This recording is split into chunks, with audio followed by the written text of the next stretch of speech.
Hello, hello, bienvenue dans l'As des As Podcast, bienvenue dans ce quatrième épisode. Aujourd'hui, j'ai une invitée spéciale très, très, très exceptionnelle parce qu'on va parler des femmes. On va parler de vous, mesdames, aujourd'hui. Donc voilà, si vous ne me connaissez pas, Yannick Lassman, coach expert dans la résilience, eh bien, j'aide les hommes et les femmes à pouvoir surmonter les obstacles, à pouvoir guérir des blessures émotionnelles pour créer la vie qui les inspire et des super relations. Et parlons de relations, je laisse mon invité du jour se présenter. Donc, donne-nous ton nom, ton âge, d'où tu viens et bien sûr ce que tu fais. Bon, alors déjà, je m'appelle Vanny ou Vanessa pour les intimes.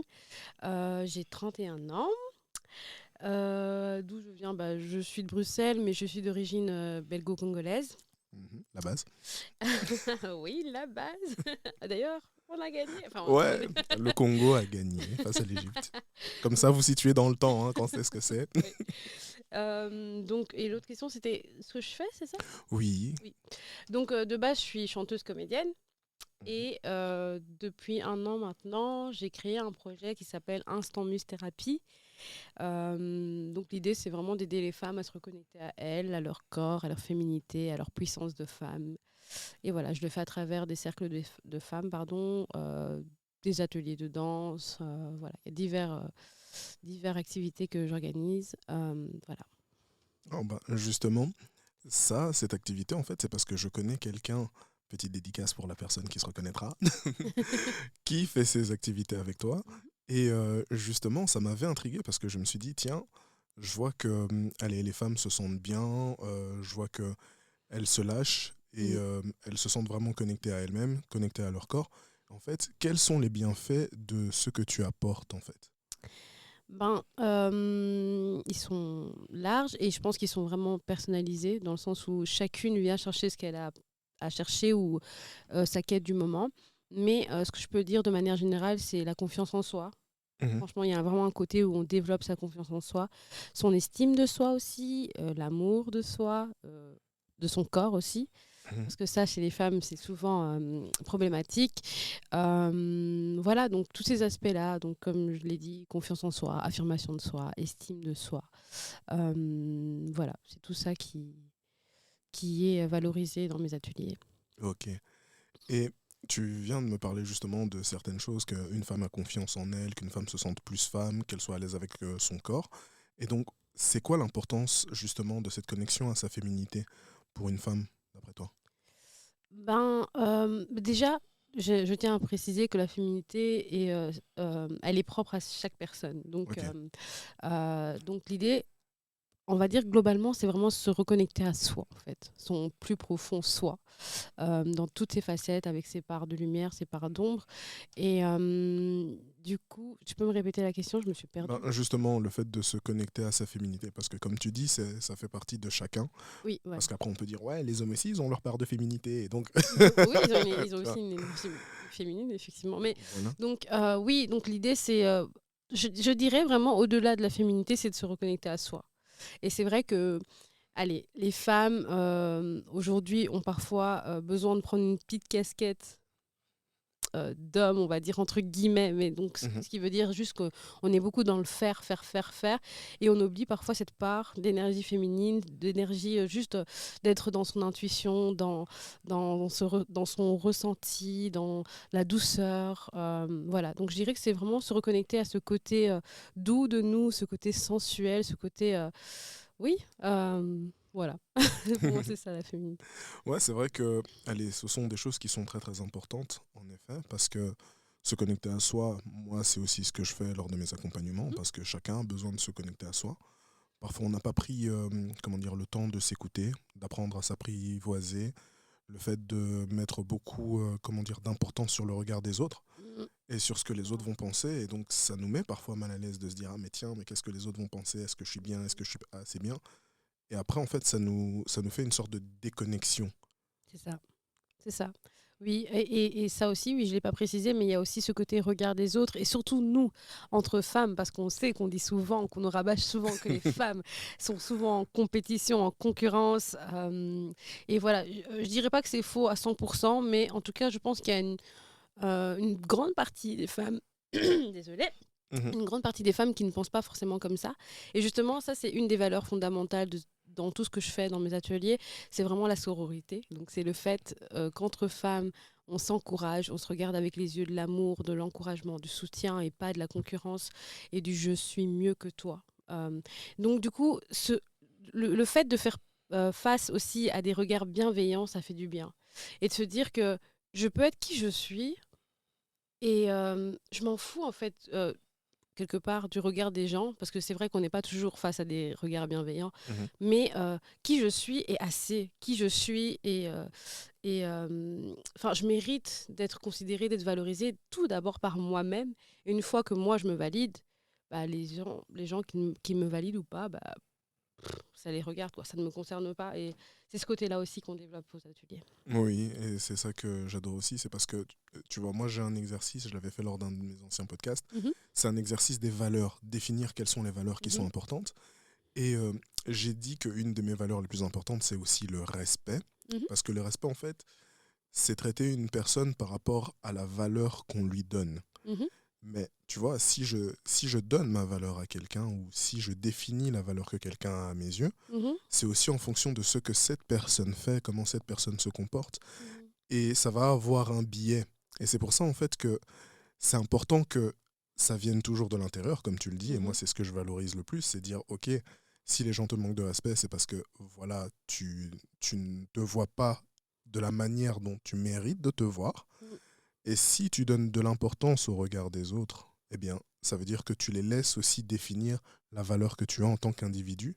Et en fait, c'est eux qui ont le pouvoir de te donner un respect d'une bonne ou d'une mauvaise façon. Et tant qu'on ne le fait pas de l'intérieur, ben là, ça craint en fait. Je suis totalement d'accord avec toi.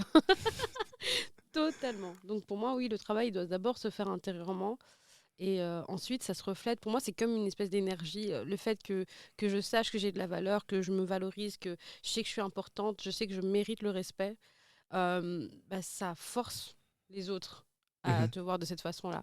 Alors Ouais. que si quand tu es comme ça, bon, je suis pas importante, ouais, tu t'excuses tout le temps, bah forcément les gens, les mal intentionnés en tout cas, en abuseront ou te traiteront sans respect, quoi. Voilà. Et donc, n'oubliez jamais, les gens n'ont pas que ça à faire de de prendre des pincettes ou de prendre soin, de mettre de la valeur aux autres. Ils font ce qu'ils voient. Et C'est donc, ça.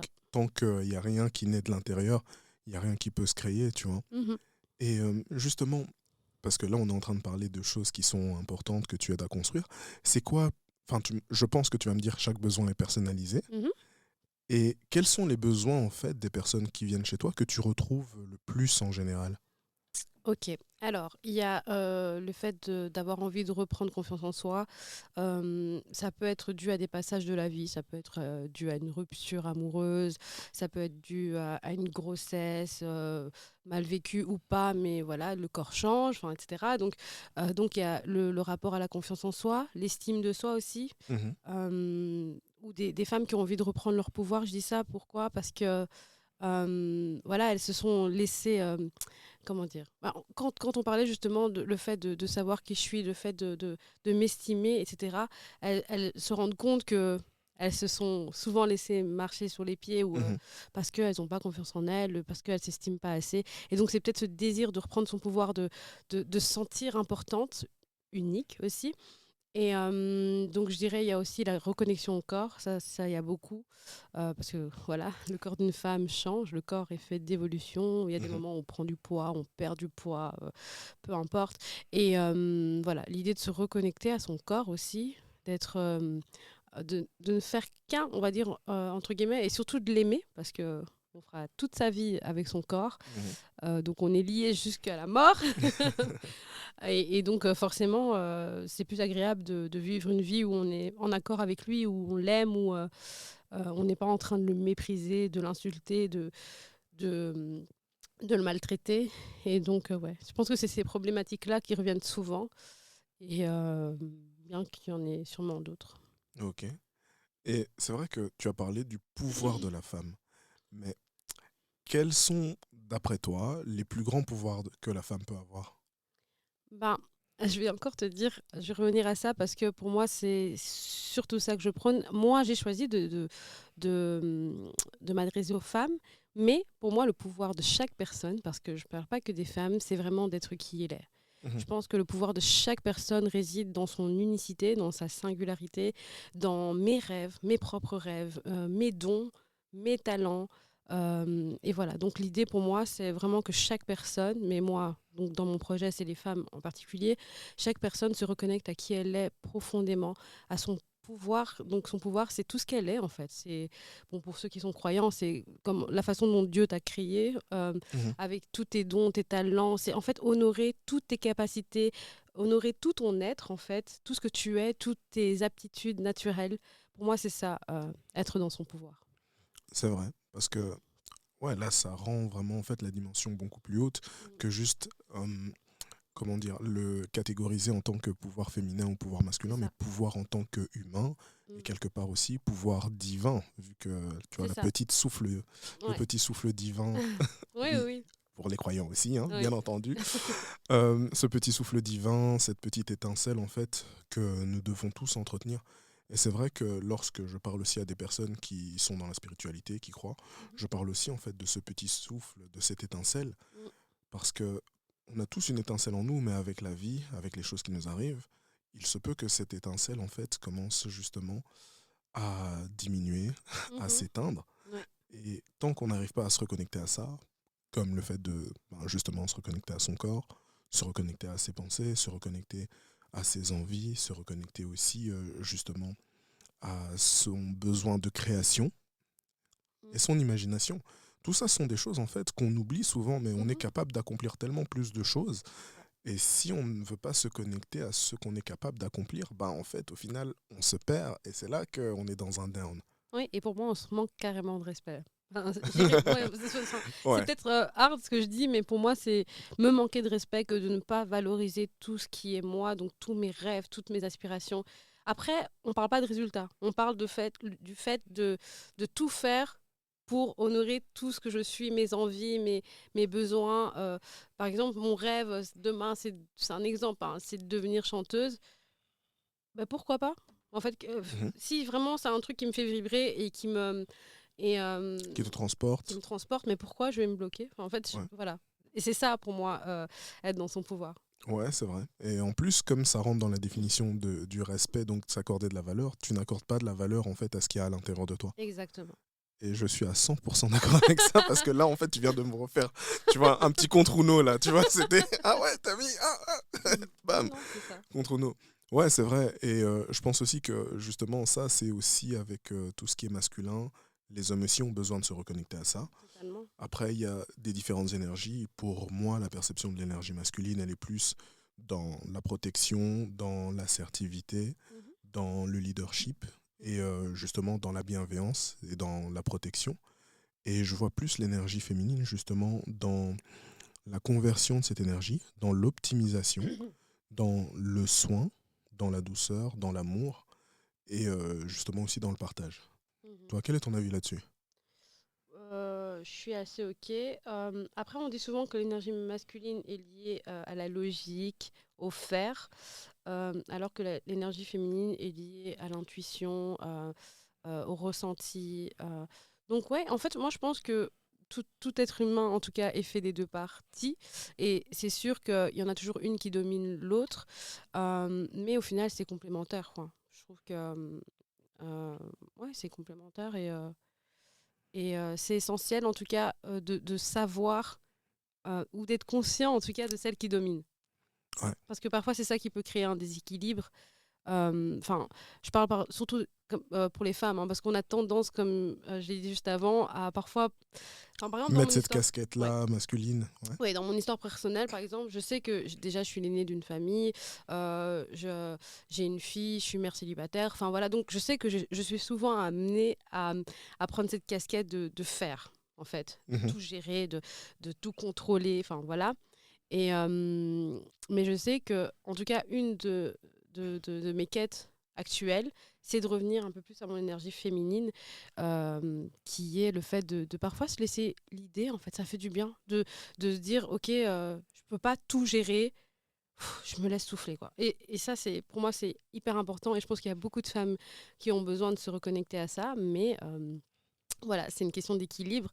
Et un exemple, actuellement, j'ai commencé la danse de salon, mais donc la kizomba, la Mhm. compa, la salsa. Enfin, tu vois, c'est toutes des danses où on est amené À se laisser guider à par se son laisser guider partenaire. par son partenaire. Et ça, je trouve ça hyper riche. Parce que c'est. Enfin, ayant eu une difficulté à ce niveau-là, moi, c'est un canal par lequel Tu lâches prise. je lâche prise. Ouais. Ouais. Donc, c'est super. Franchement, parce que pour ceux qui connaissent pas forcément ces danses-là, ce sont des danses qui sont basées vraiment sur le respect. Lorsqu'on regarde la danse pour la première fois, on voit des mouvements sensuels, on fait je veux aussi apprendre ça.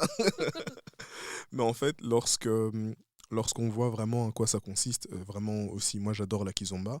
En fait, on voit qu'il y a beaucoup de proximité, mais la kizomba, en fait, la proximité est liée au respect, au lâcher prise C'est ça. et au lien qu'on arrive à créer avec une personne. Donc c'est pas parce qu'on voit par exemple une vidéo de kizomba où il y a une femme qui est super sensuelle et qui est collée la tête sur l'épaule et tout, et que l'homme il lui touche le ventre, il lui touche les hanches, etc. Mhm.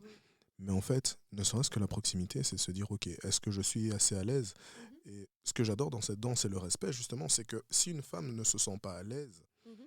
elle va prendre peut-être un peu plus de distance. Mhm. Et plus en fait on se sent à l'aise, plus on arrive à casser cette distance, plus on arrive à être connecté l'un à l'autre, parce que ça parle aussi beaucoup de connexion, etc., de se faire guider, de se laisser guider, d'arriver à comprendre l'autre en fait, et c'est ça Mhm. en fait les deux énergies qui se mélangent. C'est pour qu'une femme puisse se faire guider, en danse en tout cas, et elle a besoin d'un bon partenaire, d'un bon leader, Qui la mettent en confiance aussi. et surtout qui la mette en confiance. Oui, donc c'est très représentatif, je pense, d'une relation homme et femme. Ouais, Donc c'est ça. Donc comme tu disais tout à l'heure, l'énergie masculine, protecteur, etc. Mais la femme, dans la guidance, c'est ça, dans la guidance, dans le respect, dans dans le la respect, bienveillance. bienveillance, protection. Voilà, c'est tout ça. Et là, la femme se laisse guider naturellement. Ouais. Et je pense aussi que c'est ça en fait qui permet aussi à tout le monde de lâcher prise. Et comme tu le dis, c'est vrai que le fait d'être dans un univers où on est obligé maintenant de prendre sa propre casquette, de lâcher cette féminité, de devenir responsable, de devenir en fait de transformer en fait notre être Mhm. pour être dans le faire. Mhm. Parce que, comme tu l'as dit, tu es mère célibataire, donc tu as beaucoup de responsabilités.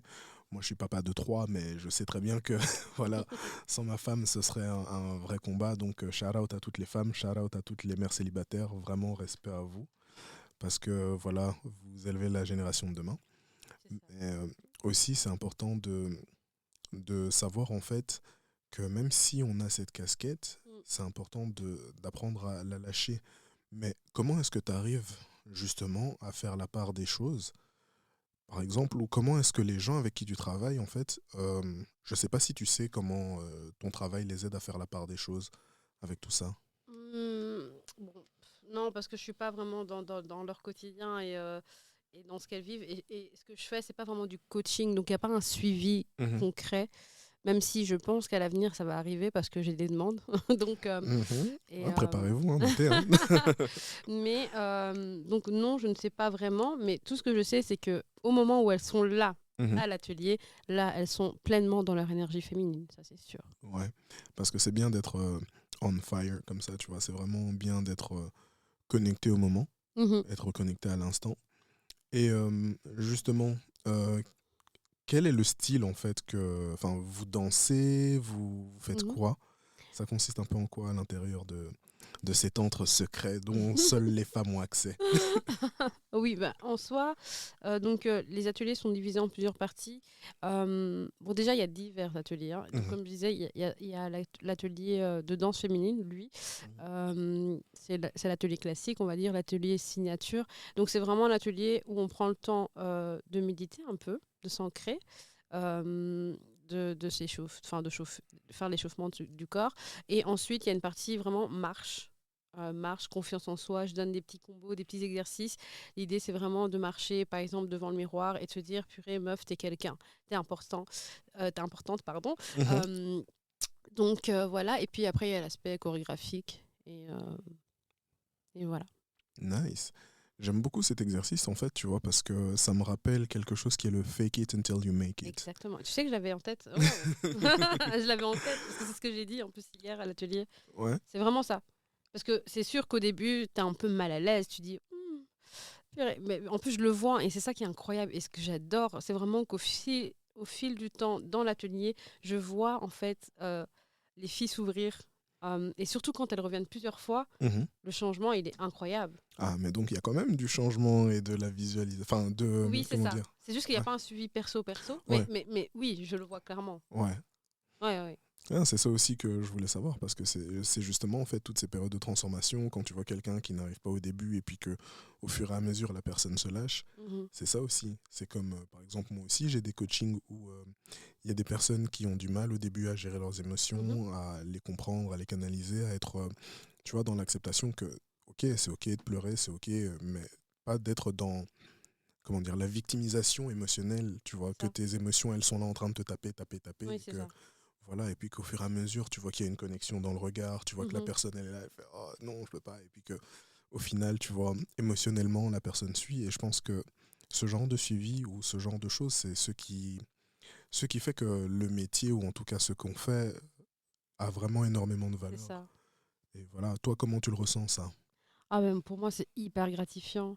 En plus, moi, il y a vraiment enfin, les retours que je reçois.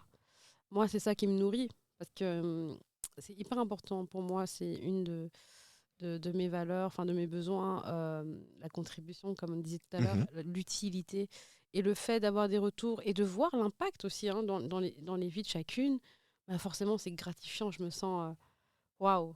Et j'aime pas dire que c'est moi qui ai fait ça. J'ai contribué à permettre ça, mais le plein pouvoir, il revient à la personne parce qu'elle l'a fait, elle a eu le courage de le faire, elle a eu le courage de venir aux ateliers. Parce que souvent, les filles me disent oh là là, j'ai eu peur de venir, mais bon, je me dis allez, je me lance, tu vois. Et quand elles l'ont fait, donc pour moi, déjà, c'est un pas. Donc bravo déjà, parce que tu Mhm. es là. Tu as envie de reprendre ton pouvoir, tu as envie de retrouver ta féminité, sensualité, euh, ton pouvoir de femme. Et du coup, déjà pour ça, bravo. Et puis ensuite, elles font le cheminement elles-mêmes. Ouais, c'est ça. Mm. Et en fait, ce qui est bien aussi, c'est que moi, dans mon métier, parce qu'on dit, ouais, mais un coach, c'est quelqu'un qui donne des conseils. Non. C'est quelqu'un qui, par son expertise, en fait, te donne des clés pour te Exactement, montrer, en fait, le chemin le plus rapide pour arriver à ta destination, tu c'est vois. ça. Et en fait, bah ouais, comme tu dis, il faut être présent, il Mm. faut le vouloir. Et on donne les clés. Et c'est en fait à la personne d'ouvrir la porte et d'aller de l'avant, tu vois. Et de faire le travail finalement. Et surtout de faire Mhm. le travail Le parce coach ne que fait pas le travail à ta place. ah non, ça je peux dire, je peux pas faire le travail à la place des C'est gens, hein, ça. donc voilà, je vous aime, mais le but c'est de vous dire, voilà, moi j'ai galéré, moi j'ai déjà eu en fait tout ce que j'ai eu dans ma vie, maintenant que ça serve en fait à quelque chose, C'est que ça. tout ce bagage-là que j'ai accumulé, en fait, je puisse le partager, je puisse faire du monde en fait un endroit meilleur pour plus de personnes, et c'est ça qui moi m'inspire aussi, tu vois. J'adore. Et pour moi, c'est ça, être dans son pouvoir. Parce qu'on parlait de pouvoir, et là, tu viens de résumer ce que je veux dire. Mhm, Donc, ce par quoi tu es passé toi-même, tu le donnes aux autres. Enfin, tu mhm. vois, et ça, je trouve ça Ouais. magnifique. Ouais, c'est vrai. Et d'ailleurs, qu'est-ce qui t'a, je sais pas si je l'ai demandé, mais qu'est-ce qui t'a fait commencer en fait à te lancer dans cette voie? Qu'est-ce qui t'a poussé à aller dans cette voie? Ok. Bah, déjà, en fait, euh, ce que certaines personnes de mon entourage te diront, c'est oh, c'est juste toi, en fait. Mhm, Donc, en fait, déjà, de nature, je suis comme ça, j'aime motiver les gens, j'aime leur faire réaliser qu'ils ont de la valeur, qu'ils ont un pouvoir, qu'il y a toujours des solutions. Enfin, c'est ma nature. ouais. Ensuite, tout ça naît aussi déjà de mon histoire personnelle, parce que j'ai eu un vécu assez particulier. J'ai eu un enfant très jeune, donc j'ai dû faire face au regard des gens. Enfin, voilà, j'ai dû me construire. Et ça naît aussi d'une révolte, quelque part pardon, de voir des femmes dans mon entourage, de voir moi dans mon histoire, de voir des histoires qu'on peut voir, des témoignages qu'on peut voir sur les réseaux sociaux, où je réalise clairement qu'il y a un problème au niveau de l'estime de soi Mhm, euh, chez les femmes. ouais. Donc je vois ça, et ça me fait mal, tu vois, quand tu entends des histoires, tu te dis, purée, mais si elle s'aimait, si elle se valorisait, elle n'aurait pas permis ça. Mhm, Tu vois, et donc c'est né de ça. Et je me suis dit, purée, mais j'ai envie que les femmes, elles réalisent qu'elles sont importantes, qu'elles ont de la valeur. Enfin, qu'est-ce que je peux faire? Et aussi, parce que c'est à mes 30 ans que j'ai commencé, à mes 30 ans, j'ai pris un moment d'introspection, pardon, mhm, et je me suis dit, purée, Vanessa, qu'est-ce que tu as envie de faire? Et je me suis dit, bah, j'ai envie de faire un projet pour aider les femmes. Comment? Bah, j'ai réfléchi à ce que je pourrais proposer par rapport à qui je suis, à mes compétences, à mes dons, à mes talents. Donc, j'ai honoré la personne que j'étais. Mhm. Et je me suis dit, bah, let's go. Euh, donc, voilà comment c'est né ce projet. Ouais, et justement, pour toi, Mhm. question un peu personnelle, vu que c'est un peu la Mhm. résilience et tout, quelle a été la plus grande difficulté justement que tu as dû surmonter par rapport à tout ce que tu viens d'expliquer, par rapport au fait que justement tu avais eu ton enfant très jeune, que tu as dû faire face au regard des autres, le problème d'estime, etc. Mhm. Quelle a été la plus grande difficulté pour toi ça? Bah, je dirais que déjà, le fait d'avoir eu ma fille très jeune, ça, je pense que c'est vraiment... parce que j'avais 17 ans pour contextualiser. Mhm. Donc forcément, j'étais pleine de rêves. Donc je rêvais d'être danseuse professionnelle. Ouais. Donc voilà. Et, mais finalement, franchement, mon histoire, quand je la regarde aujourd'hui, je me dis, elle a trop de sens, que tout a son importance, que tout ce qui s'est passé, toutes les difficultés que j'ai traversées, finalement, elles servent totalement la personne que je suis aujourd'hui. Et c'est grâce à ça aussi que je fais ce que je fais aujourd'hui, que j'aide des femmes. Voilà, donc je dirais que vraiment, c'est l'un des moments les plus difficiles dans ma vie, ça a été d'avoir ma fille. Parce que c'est un moment où j'ai dû m'isoler, c'est un moment où j'avais vraiment peur du regard des autres, c'est un moment où j'ai dû me reconstruire, j'ai dû faire preuve de résilience. Bien sûr, à la base. Voilà, et ce qui m'a sauvée, moi, c'est que je pense, depuis très jeune, je me porte de l'amour.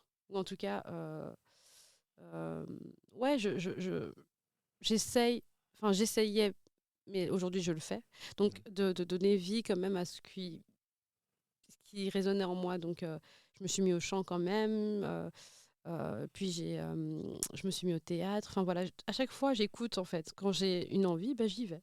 Oh, ok. Donc, de ce que j'entends, ça veut dire que malgré, parce que moi j'aime bien dire, Mhm, peu importe ton vécu, ce n'est pas une excuse pour passer à côté du bonheur. c'est ça.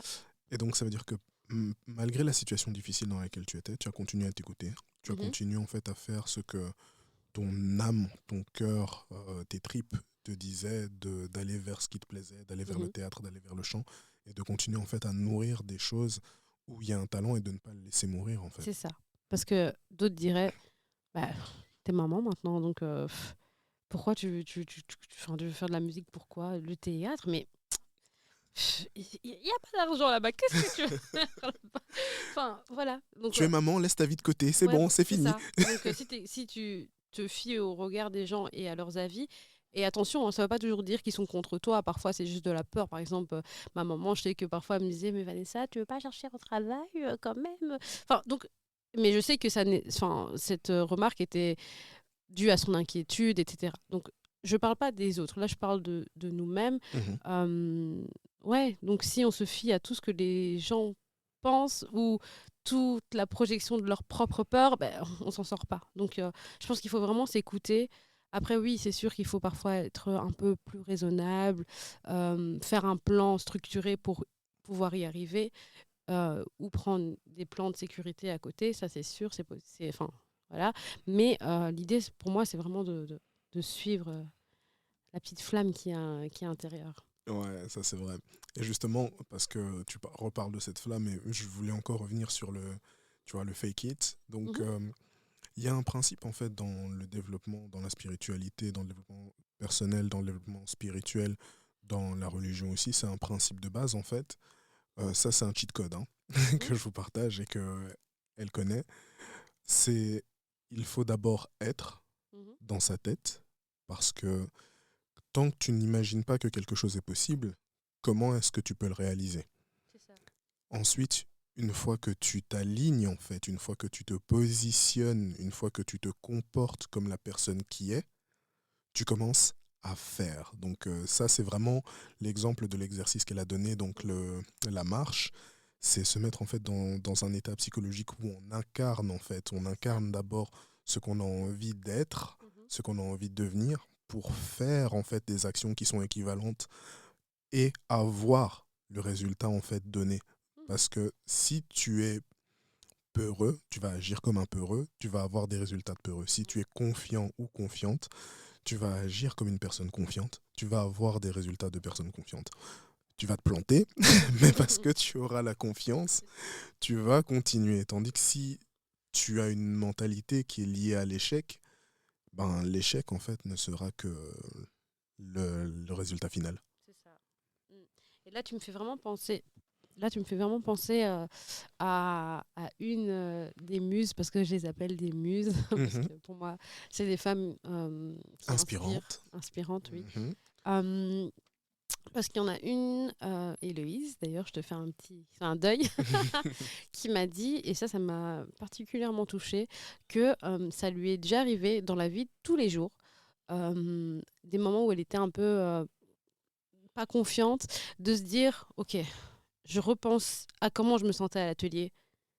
Et voilà, j'essaie de retrouver cette puissance, cet état dans lequel j'étais, Mhm. et je l'applique dans ma vie de tous les jours. Et ça, il n'y a rien de plus gratifiant. Donc je me dis que vraiment, ce qu'on fait, ça peut paraître, oh, c'est juste de la danse. Non, il y a tout un aspect. C'est pour ça que j'appelle pas ça cours de danse. C'est pas des cours de Mhm. danse. C'est des ateliers où la danse féminine est mise en avant, mais derrière, il y a tout un côté développement personnel, recherche vraiment de sa personnalité, de sa singularité, euh, et de son pouvoir, de sa confiance en soi, etc. Ouais, ça c'est vraiment un truc super puissant aussi. C'est un truc que j'utilise beaucoup Mhm, dans les coachings. C'est vraiment, en fait, ça s'appelle l'ancrage. Donc ça c'est le côté technique, hein. Pour ceux qui mhm, écoutent, qui découvrent, on vous donne quand même de la valeur, comme ça vous apprenez à vous développer aussi. En fait, le principe de l'ancrage, c'est lorsque tu vis un événement qui est assez fort, mhm, tu peux avoir des ancrages positifs ou négatifs à cause de la puissance de cet événement. mhm, Et lorsque tu te mets dans un cadre bienveillant, avec énormément justement de personnes qui t'encouragent, mhm, ou lorsque tu vis quelque chose de fort, eh ben, c'est important d'embrasser ce moment, mhm, de le garder, de le chérir et de l'enregistrer dans un coin de ton cerveau, comme ça un jour où tu te sens mal, tu le prends. Et en fait, le fait de penser à ce moment et de te remémorer comment tu étais, mhm, être, faire, avoir. Donc, tu vois, tu mhm, te rancres dans cette personne et tu retrouves, en fait, c'est comme si tu te dis, bon, ben, je vais mettre un film d'action, boum. À ce mhm, moment-là, j'avais un moment où je passais à l'action et à ce moment-là, comme je suis passé à l'action, je réutilise la force que j'avais, en fait, à cet instant-là pour me reconnecter à moi, pour trouver la force de l'action. À ce moment-là, j'avais un peu d'empathie ou bien de calme, etc. J'ai mhm. réussi à surmonter une situation difficile parce que j'étais dans le calme. Ok, eh ben, je reprends en fait, je remets le film, je remets justement le cadre, le contexte pour redevenir en fait cette personne-là. Et en fait, une fois qu'on évolue, on apprend en fait à se connecter à toutes ces différentes zones d'ancrage pour pouvoir accéder en fait à notre plein potentiel. C'est ça. Et donc ça, je vous invite vraiment à vous dire, à faire une liste de toutes les choses qui sont les plus importantes que vous avez accomplies, qui vous font sentir vraiment fier de vous, reconnaissant dans la gratitude, et en fait de les utiliser dans des moments de down, parce que ça va vous permettre d'arriver à un stade, où vous n'êtes même pas prêt. Et je trouve ça génial ce que tu dis, parce que ce que j'aime mettre en avant aussi, c'est qu'on peut, quand je dis on peut être sa propre muse, on peut être sa propre source d'inspiration, c'est vraiment ça en fait. Mhm. Si je regarde dans mon passé, dans tout ce que j'ai vécu, j'ai forcément à des moments donnés fait preuve de force, de courage, euh, De bref, résilient. de résilience, voilà, magnifique. Et du coup, si je regarde juste dans mon propre passé, je peux être inspirée. Mhm. Donc c'est juste réaliser que ma propre histoire m'enseigne, ma propre histoire m'inspire, peut Mhm. m'inspirer. Et ça aussi, je pense que les gens doivent en être plus conscients. Bon, moi, dans mon cas, c'est les femmes, mais de manière générale, je pense que les gens doivent réaliser à quel point ils sont incroyables et qu'ils ont fait preuve de Résilience. résilience. Mais surtout, pour encore plus exacerber ça, en fait, pour le mettre encore plus en valeur, Mhm. c'est important de réaliser que les challenges qu'on a sont proportionnels à la personne qu'on est. Yes. Ça veut dire que si on doit commencer à comparer nos vies à Mhm. ceux des autres et se dire oui, mais il y a pire, donc moi je peux pas dire que Mhm. ce que j'ai accompli. Non, non, non, non, non. Je connais, je sais pas si ceux qui connaissent, bon, David Goggins. Mhm. Ce gars, c'est un psychopathe, mais c'est un modèle très très inspirant. C'est un homme qui a couru un marathon alors qu'il était en surpoids. C'était un marathon, il devait faire 140 km. Le gars, il s'est pété les tibias à force de courir, Mhm. mais il l'a quand même fait. Et lorsque tu vois que cet homme-là, en fait, il a grandi dans une ville où il y avait le Ku Klux Klan, où son père, il avait un business, lui, il dormait pas la nuit, il est devenu illettré, il devait étudier pendant 6 mois pour comprendre ce que des gens comprennent en 2 semaines, tu vois. Mhm. Quand je regarde son parcours et que je vois en fait que c'est un homme hyper inspirant, je me dis, ouais, mais si je me compare à lui, non, moi ce que j'ai fait, à mon échelle, c'était dur. Mhm. Je peux prendre des exemples pour m'inspirer, pas pour me comparer. C'est ça. Parce que mon vécu, mes circonstances sont propres à moi, et la force que j'ai déployée était proportionnelle en fait à ce que j'avais de Comme- plus à donner à ce moment-là. Et comme ressource. Voilà. Ouais, ouais, totalement. C'est dingue parce que hier, j'ai mis en story ne te compare pas. Toi, c'est Mhm. toi, les autres, c'est les autres. Et c'est exactement ça. Oui, voilà. Le meilleur moyen, en fait, la seule utilité de la comparaison, c'est l'évolution, pas le Mhm. fait de se rabaisser. C'est Je veux ça. dire, Mhm. allez, tu regardes Kobe Bryant, il s'est comparé à Michael Jordan, mais Kobe Mhm. Bryant, il s'est comparé à Michael Jordan pour le recopier, pour le dépasser, C'est pour ça. s'inspirer. Il s'est pas dit, ah zut, Michael Jordan, c'est le meilleur joueur de tous les temps, C'est ça. je ne pourrai jamais devenir Michael Jordan. Oui, en effet, il ne pourra jamais le devenir parce qu'il est devenu Kobe Bryant, en fait. C'est ça. En fait, c'est regarder l'autre en se disant ah, il l'a fait, bah, je peux aussi le faire. Voilà. Et pas ah, il l'a fait, bah, bah, je suis condamnée à rester en bas. Moi, j'y arriverai pas. Enfin, c'est pas possible pour moi, c'est pas accessible pour moi. Ouais. Et voilà, et un des trucs, une des astuces pour devenir une meilleure personne, c'est en fait d'utiliser plein de modèles. Moi, c'est ce que je dis, Mhm. c'est, allez, parfois je me dis, tiens, regarde quelles sont toutes les personnes qui t'inspirent, Mhm. et en fait, prends ce que tu as enfin, ce que tu vois de meilleur en eux. Mhm. Par exemple, les gens, en fait, qui sont dans la foi vont se dire, ben voilà, un des meilleurs exemples, ben, c'est Jésus. Mhm. Ils vont pas se dire, oui, mais bon, moi je suis pas le fils de Dieu. Tu vois. Oui, c'est ça. Non, ils Mhm. vont se dire, ok, quel a été son comportement, qu'est-ce qu'il a fait, qu'est-ce Mhm. qu'il a mis en avant. Lorsque tu regardes par exemple quelqu'un comme David Goggins qui a une mentalité de soldat, en fait, tu te Mhm. dis, ok, comment est-ce que je peux ressortir de là. Lorsque tu regardes allez, des personnes comme Anthony Robbins, qui sont des speakers motivationnels et tout, qui sont vraiment des gens qui sont dans le partage, Mhm. et je donne cet exemple-là, il y a plein de choses en fait où tu te dis, je suis en fait un être qui peut me remplir de tellement de choses parce que mon potentiel il est illimité. Illimité. Et la seule chose que je peux dire, si tu es nul aujourd'hui, ok, accepte. Mhm. Mhm. Mais qu'est-ce que tu fais aujourd'hui pour devenir en fait la personne que tu as envie d'être? Mhm. Et c'est pas la course en mode le développement personnel, c'est un chemin qui est continu. Parce qu'au final, tu as envie de voir des choses dans la vie, tu as envie de découvrir des choses dans la vie, tu as envie, tu vois, d'être connecté à toi, tu as envie d'avoir confiance, tu as envie de te dire, tiens, il y a des choses en fait que je n'ose pas faire, que je n'arrive pas à faire. Si j'avais le courage de faire ces choses-là, comment ma vie serait? Mais Mhm. ce courage-là, en fait, inspire-toi, prends-le. Mhm. Mhm.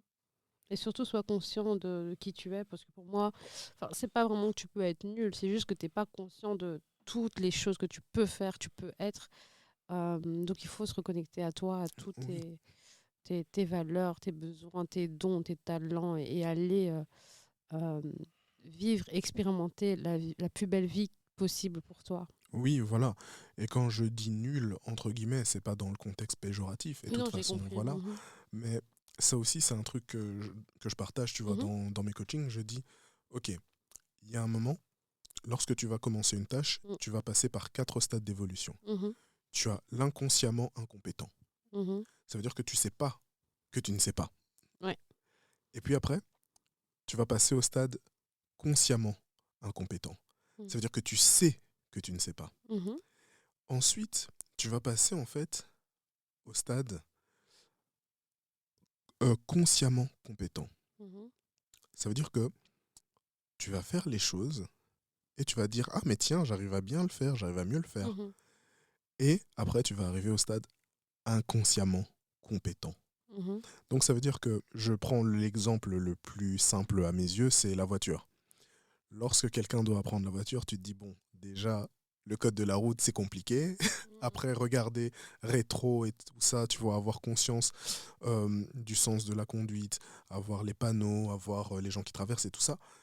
Tu stresses, tu te dis, ok, tu es consciemment incompétent. Tu Mhm. regardes et puis après, tu commences à dire, ok, je prends la route, je regarde, maintenant j'ai l'habitude.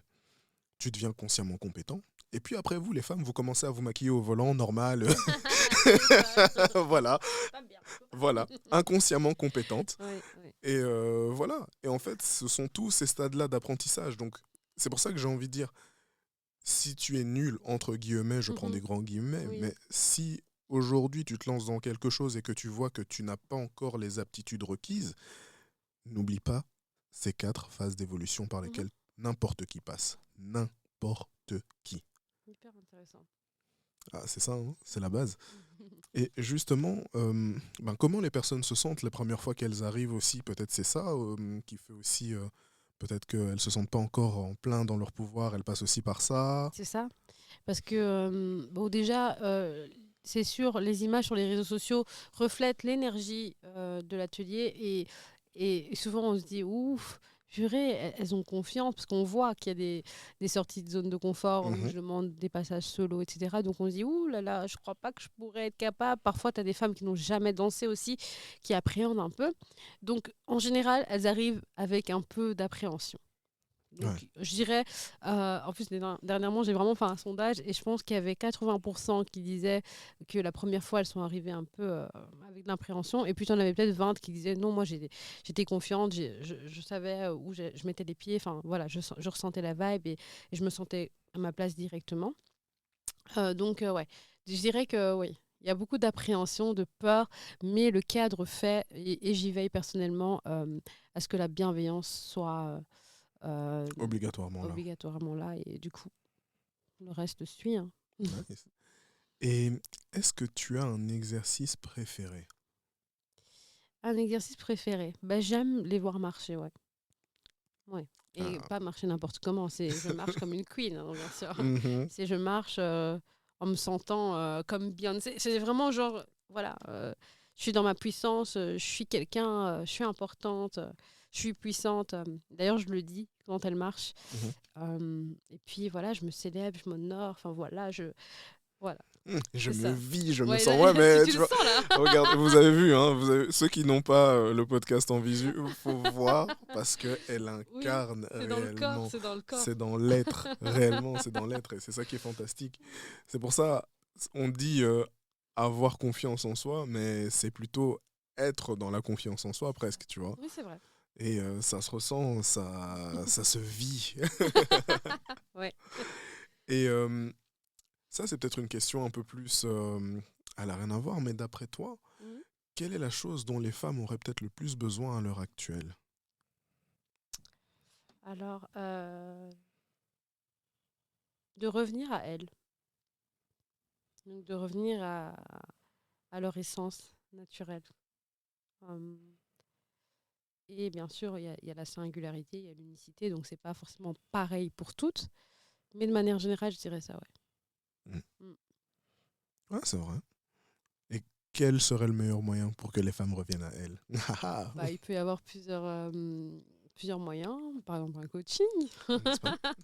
Un coaching, ça peut être des activités justement qui leur permettront de s'exprimer, de se retrouver, de s'introspecter, de sortir de leur zone de confort et de se questionner sur ce qui est vraiment important pour elles euh, et ce qu'elles sont vraiment.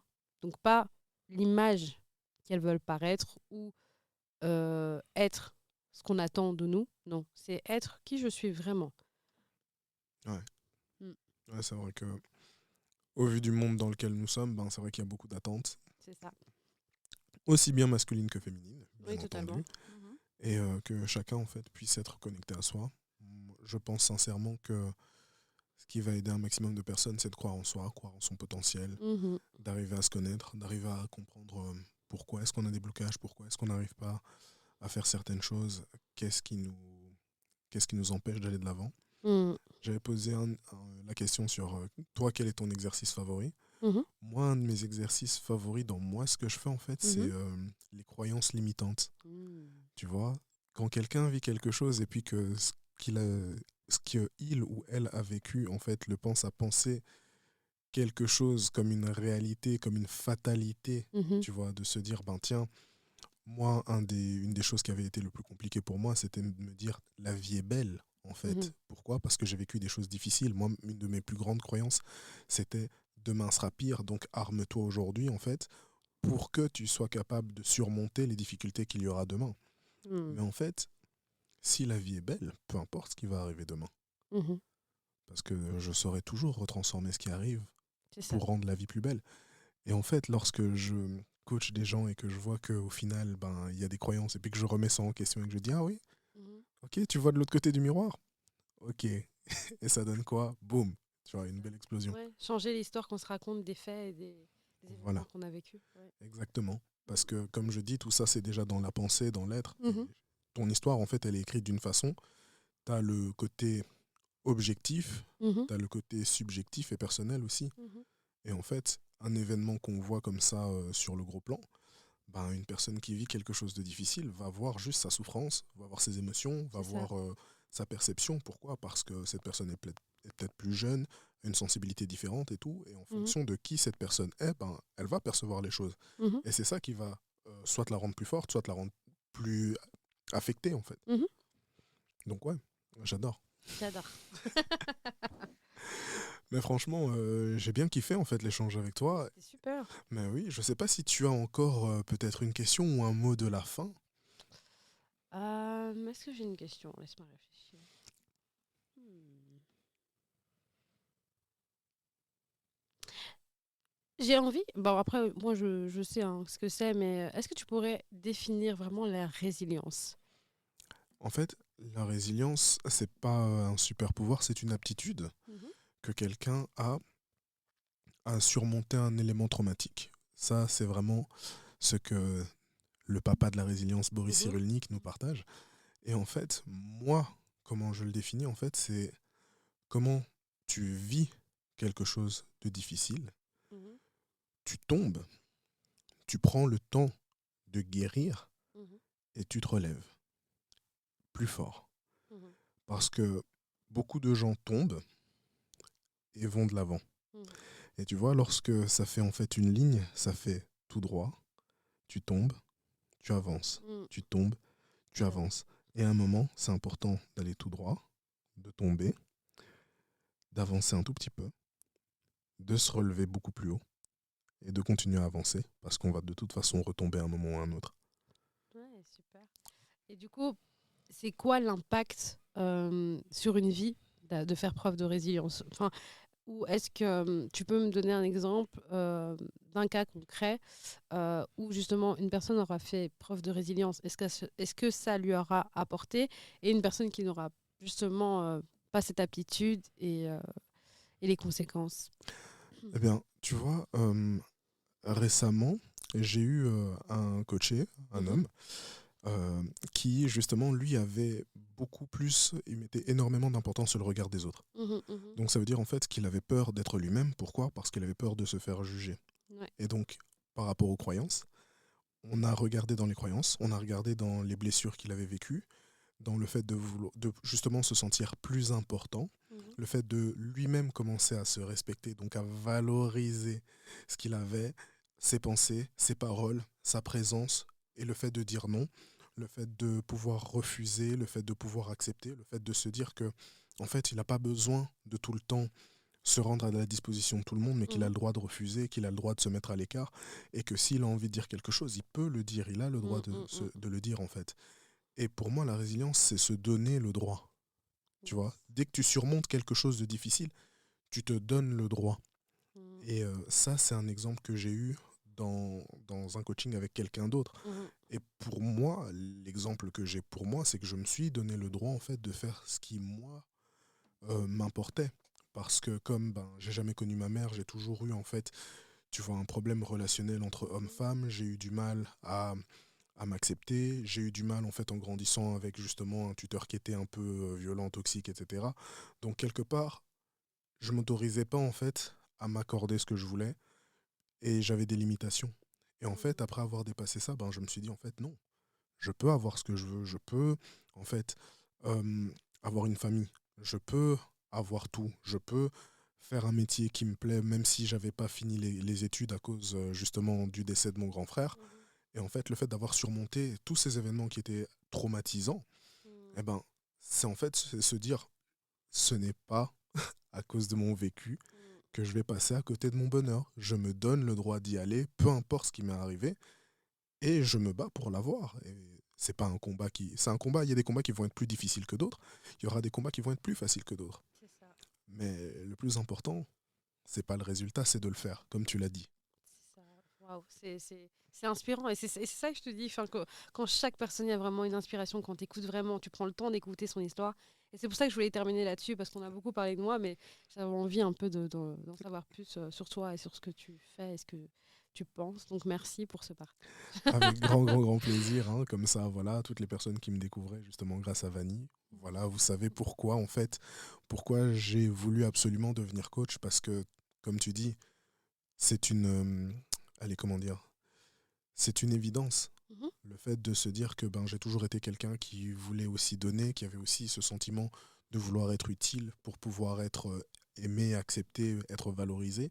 Et en fait, je me suis rendu compte que j'ai développé des choses que je pouvais donner aux autres. C'est ça. Et à force d'avoir développé tout ça, je me suis dit, toutes les forces que j'ai, le meilleur moyen de les mettre à contribution, c'est comme ça. C'est magnifique. Et en plus, tu peux justement comprendre aussi l'autre. Oui. Et c'est génial. Et je pense qu'il faut et qu'il y a des gens qui en ont besoin justement de ce que tu proposes. Donc, je vous invite, si ça vous parle, en tout cas, à prendre un coaching. Voilà, peut-être une petite séance. Je verrai si je ferai un petit code promo ou quoi. Pour toutes les personnes qui viennent de ta part, voilà, hein, une petite consultation gratuite. Mais voilà, et surtout pour dire que, allez, on joue pas avec la psychologie des gens aussi. C'est important aussi d'être outillé. C'est pas parce que j'ai vécu ce que j'ai vécu que je me dis, ah, tiens, c'est suffisant seulement. Oui, c'est ça. Mais j'ai aussi fait ce parcours d'introspection, de compréhension, d'évolution, de développement et de compréhension des principes importants pour pouvoir les réappliquer. Oui, donc il y a de l'expertise et il y a de l'encadrement. C'est pas... voilà. Ouais. Ouais, c'est pas du n'importe quoi. Oui, donc, c'est important de se dire que voilà, c'est pas parce qu'on est coach que forcément, non. C'est parce qu'il y a beaucoup de personnes, en fait, j'avais encore eu des discussions avec des gens et qui m'ont dit, ouais, mais coach, nanana, tu vois. Et je leur dis, oui, il y a des exemples de personnes qui sont passées par des cas extrêmes. Et parce qu'en fait, la science ou les psychologues ne mettront jamais un être humain dans des conditions aussi extrêmes pour se dire, qu'est-ce qu'on pourrait faire ? Est-ce qu'on va mettre un gars dans la rue en plein hiver quand il fait -10 et on va étudier ? Comment il va s'en sortir ? Non. Mais il y a un gars qui s'appelle Wim Hof, qui lui, en fait, a été expulsé de chez lui, qui était en hiver à des -10, qui était avec sa famille et tout. Le gars, il a appris, en fait, à respirer pour ne pas avoir froid. Et tu sais ce qu'il fait ? Il court sur la banquise, le gars. Et il apprend aux autres personnes, tu vois. Mais ce que je veux dire, c'est qu'il a compris le principe, il a développé le principe pour pouvoir le dupliquer. C'est ça. Et c'est important, en fait, d'avoir aussi ce côté-là, d'avoir cette science, mais ce savoir aussi. C'est ça. Et j'ai un mélange des deux.